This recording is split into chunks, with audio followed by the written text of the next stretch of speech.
Good evening. Welcome to California Today. I'm Liang Zhang. Here's a preview of some of today's stories. The DOJ released the new details regarding the attack on Paul Pelosi.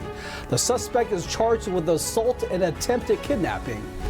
Now that Elon Musk is the boss of Twitter, sweeping changes can be expected. We've got a rundown on all the changes users can expect so far. And the CDC has voted to recommend children receive COVID jabs, but it's ultimately up to state legislatures to decide. The suspect who allegedly attacked Nancy Pelosi's husband on Friday night has been officially charged with assault and attempted kidnapping. NTD's David Lam reports. In a Monday press release, the Department of Justice announced that 42-year-old suspect David Wayne DePape has been charged with assault and attempted kidnapping of Paul Pelosi. According to the DOJ, on October 28th at 2:23 a.m., San Francisco police received a 911 call from Paul Pelosi, husband of the Speaker of the House, Nancy Pelosi. He mentioned that there is a male in the home and that the male is going to wait for Pelosi's wife. Police arrived at the San Francisco property and knocked on the front door 8 minutes later. The complaint states that, quote, when the door was opened, Pelosi and DePape were both holding a hammer with one hand, and DePape had his other hand holding onto Pelosi's forearm. Pelosi greeted the officers. The officers asked them what was going on. DePape responded that everything was good. Officers told the men to drop the hammer, and DePape allegedly gained control of the hammer and swung it, striking Pelosi in the head. Once DePape was restrained, officers secured tape, rope, a second hammer, gloves, and zip ties from the crime scene, where officers also observed a broken glass door. An aerial photograph showed glass on the back porch. Police arrested DePape inside the Pelosi residence. Pelosi later said that he had been asleep when DePape, whom he had never seen before, entered his bedroom looking for Nancy Pelosi. The suspect told SFPD he wanted to hold Nancy Pelosi hostage and speak to her, saying if she were to tell the truth, he would let her go, and if she lied, he was going to break her kneecaps, calling her the leader of the Democratic Party's lies. According to investigators, DePape lived in a garage in Richmond for about 2 years. He's described as being mentally ill for a long time, according to Oksana Gypsy Taub, a woman who identified herself as DePape's former life partner.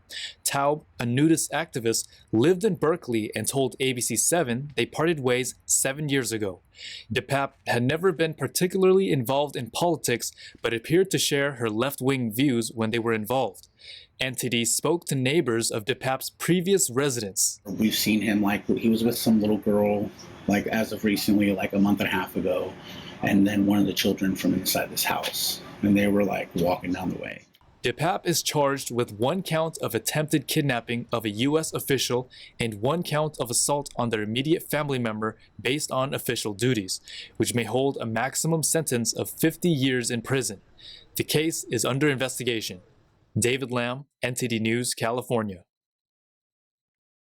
On to news surrounding Twitter. The social media giant reportedly fact-checked President Biden.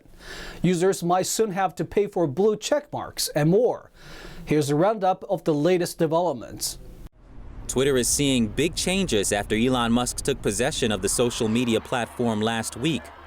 Musk is reportedly planning to use a subscription model for users to obtain blue check marks. The checkmark acts as a verification badge for well-known people to prevent impersonation. Journal The Verge reports that Twitter is planning to charge around $20 per month for the checkmark. Musk reportedly told employees they have to implement the changes by the end of this week. In other news, Twitter reportedly fact-checked a tweet made by President Biden. Last week, the president tweeted, "Let me give you the facts. In 2020, 55 corporations made $40 billion, and they paid zero in federal taxes. My Inflation Reduction Act puts an end to this."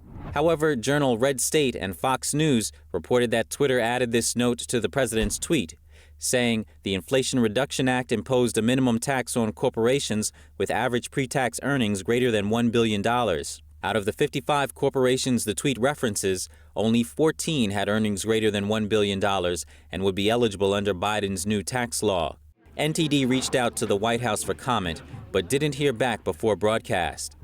On Monday, the Washington Post reported that Musk plans to fire a quarter of Twitter's employees. There are currently 7,000 in the workforce. Musk reportedly already fired several top executives, such as former CEO Parag Agrawal, the chief financial officer, and the head of legal and public policy, who is responsible for former President Trump's ban. Meanwhile, a new social media, which claims to be equality-based, is going against what they call Elon Musk's MAGA Twitter. The app is called Tribal and states that it bans racists for life. It has preemptively blocked Donald Trump Jr., and Kanye West from its social network, citing their spreading of dangerous conspiracies and fake news. In the App Store, the platform describes itself as a social media done right. Reporting by Arian Pastar, NTD News. The U.S. CDC recommended all children to get the COVID-19 vaccine. Governor Newsom's administration and the California legislature separately tried to mandate the COVID-19 vaccine for kids to attend school, but both failed. The U.S. Centers for Disease Control and Prevention's vaccination advisors voted last week to recommend all children get the COVID-19 vaccine. But it is not a mandate for state school attendance requirements. Jab requirements will depend on legislative votes. In the last 12 months, Governor Gavin Newsom's administration and legislature separately tried to mandate the COVID-19 vaccine for kids to attend school, but both failed. The federal government has approved vaccines for children on emergency use basis. Children have received the COVID-19 vaccine at much lower rates than adults. Last year, Sacramento Democratic Senator Richard Pan, who is also a pediatrician, founded the Legislative Vaccine Working Group. The group proposed numerous bills regarding COVID-19 and vaccines. Most of them failed. In the past, proposed vaccine-related legislation has attracted protesters to the Capitol en masse. Protesters argued that this should be a family decision and raised questions about the number of breakthrough cases. Pfizer leadership recently confirmed that COVID jabs were not tested to prevent transmission. A California man is now free after serving nearly 4 decades in prison for a crime he did not commit back in 1983. Authorities say that the newly tested DNA evidence identified a different person as the culprit. 69-year-old Maurice Hastings is now a free man after serving 38 years in prison for a crime that he was falsely accused of back in 1988. He was convicted to a life sentence for the 1983 abduction, sexual assault, and slaying of a 30-year-old Inglewood woman and the attempted murders of her husband and his friend. Hastings, along with his attorneys and the Los Angeles District Attorney's Office, filed a motion to vacate the 1988 conviction after newly tested DNA evidence identified another individual as the culprit. The court granted the motion on October 20th, and Hastings has been fully exonerated of all charges. District Attorney George Gascon said Hastings consistently proclaimed his innocence, and recent DNA tests proved him right. In a statement, Gascon said, "What has happened to Mr. Hastings is a terrible injustice. The justice system is not perfect, and when we learn of new evidence which causes us to lose confidence in a conviction, it is our obligation to act swiftly." On Friday, Hastings thanked everyone who believed in him and prayed for him while he was imprisoned, including his mother, who died in June before he could see him exonerated. We are going to take a short break, but here's a look at what we got for you when we come back. Happy Halloween! While most celebrate by handing out candy and trick-or-treating, our reporter went to hear about some historical hauntings. That and more on California Today.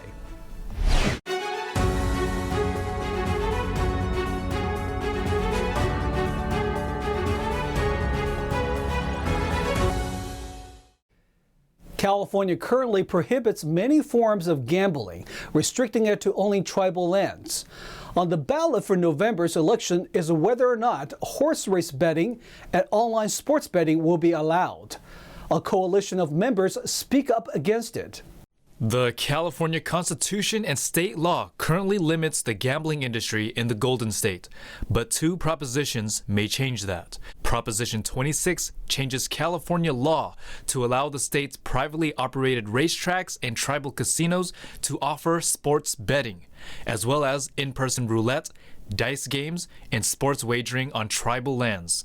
However, the proposition bans bets on certain sports, such as high school games and games in which California college teams participate.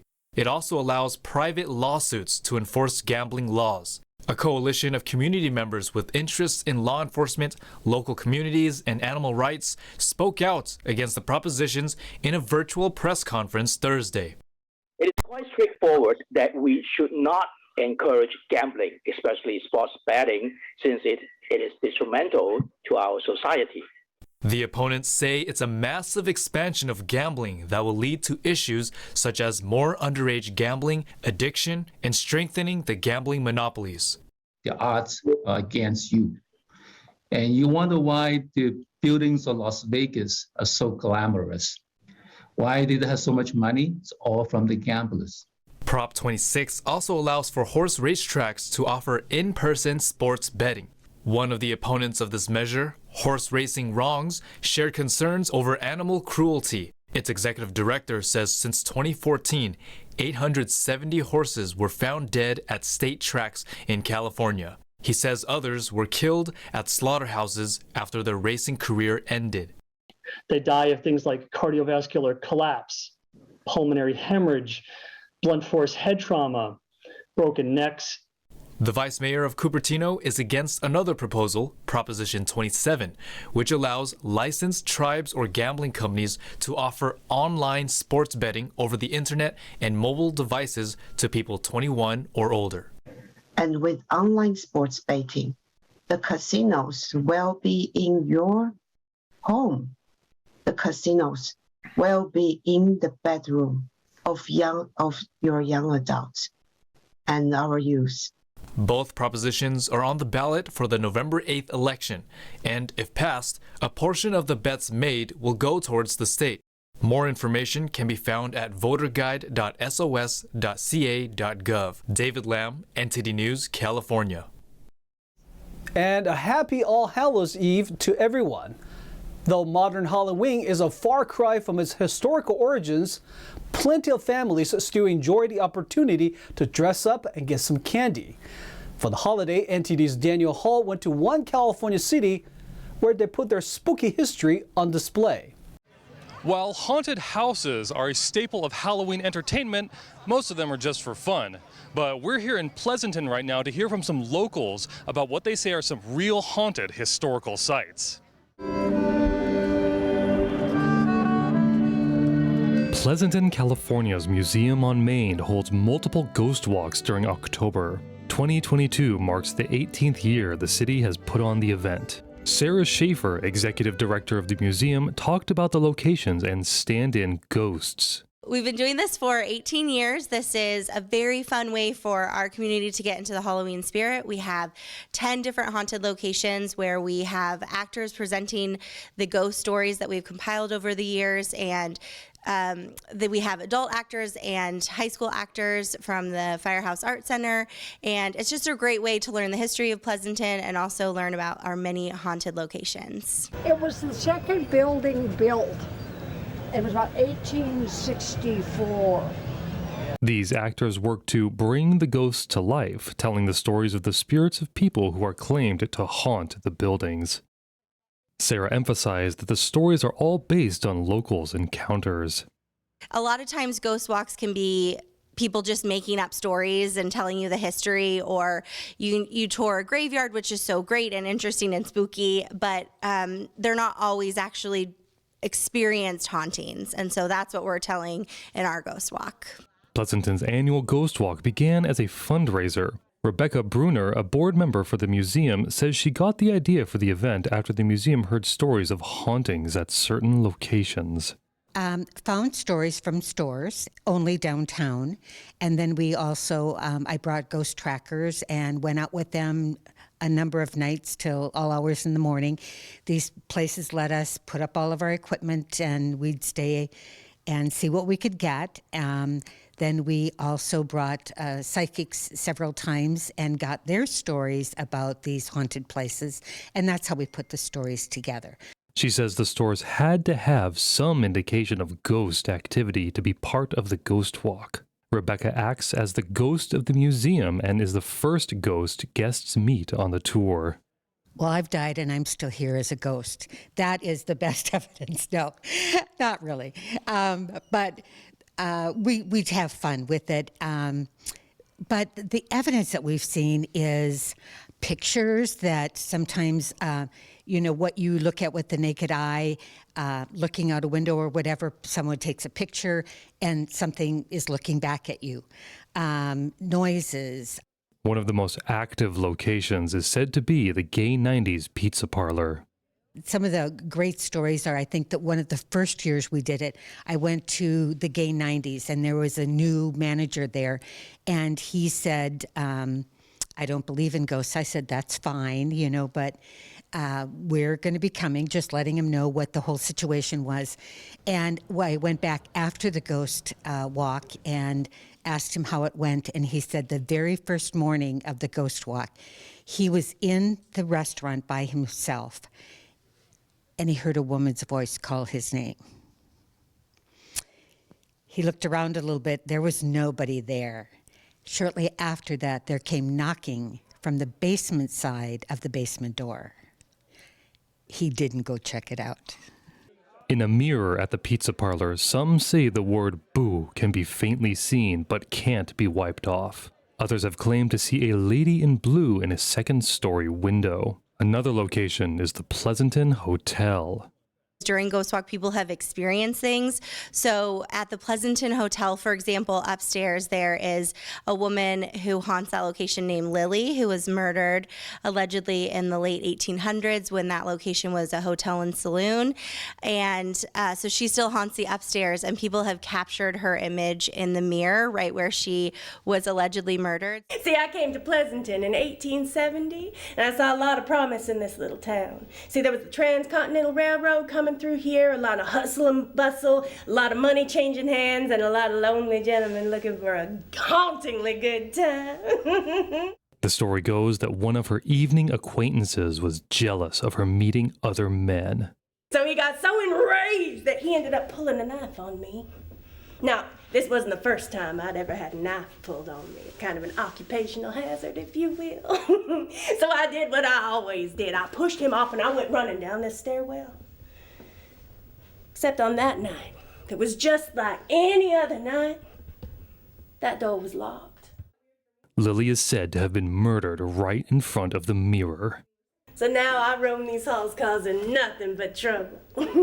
Rustling papers around, flickering the lights when I can, though not as much fun anymore now that the building's considered a little bit older. They just attribute it to faulty wiring. Kind of sucks the fun right out of it. Other stories don't involve visual apparitions, but changes in surroundings.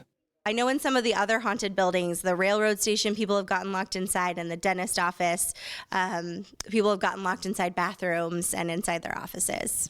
This reporter didn't happen upon any ghastly encounters, but learned a lot along the way. It's also a lot of history about what Pleasanton was and what, so they get that history, but they also have the fun thing about the ghosts. And yet nobody touches anybody. There's no scary things like that happen. So it's just beautiful evenings to walk around and hear great stories and have fun with your family. Though Sarah and Rebecca joke that they lose people on the tour, they both say it's a great event for the community. Daniel Hall, NTD News, Pleasanton, California. Now let's check in with NTD's Thomas Christian for today's Sports Roundup.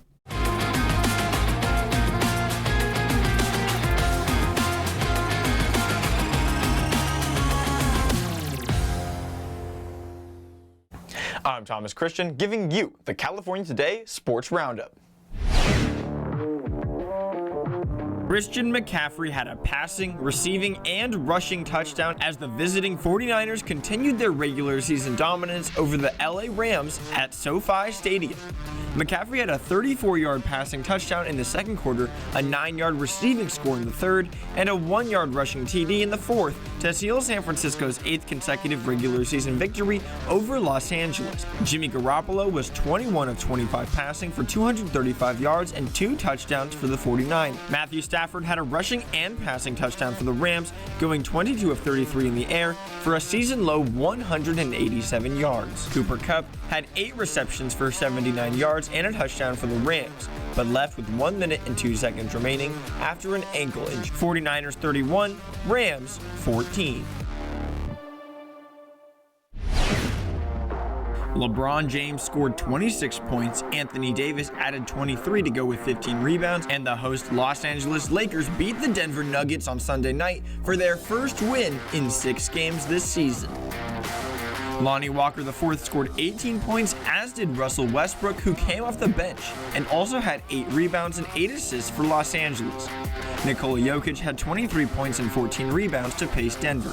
Jamal Murray scored 21, Aaron Gordon chipped in 18, Michael Porter Jr. finished with 17, and Bruce Brown notched 10 off the bench. Lakers 121, Nuggets 110. Sadiq Bey poured in 28 points, Isaiah Stewart supplied a career-high 24 points and 13 rebounds, and Detroit snapped a 5-game losing streak by defeating visiting Golden State. Former 2021 #1 overall pick Cade Cunningham contributed 23 points, 10 rebounds, and 9 assists for Detroit, while Bojan Bogdanovic had 21. Rookie Jaden Ivey added 15 in the Pistons' first win since opening night. Stephen Curry topped Golden State with 32 points, and Jordan Poole also had 30. The Warriors rested starting guard Klay Thompson in the second game of a back-to-back. Pistons 128, Warriors 114. CJ McCollum scored 22 points, and Zion Williamson added 21 and 12 as visiting New Orleans defeated Los Angeles. Zion returned from a 2-game absence due to a hip contusion and fell only 3 assists short of his first career triple-double. The Clippers were without Kawhi Leonard again.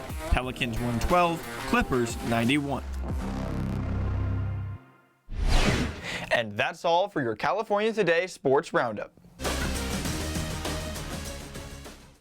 That's all we've got for you tonight. We'd like you to join us again on California Today every weekday at 8:30 p.m. Make sure to check out our broadcasts on our California Today webpage. You can find it at ntd.com/California-today. You can also find all of our top latest clips there, ready to share with the friends and family.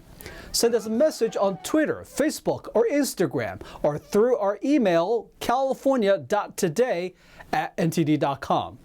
I'm Liang Zhang. Have a wonderful evening.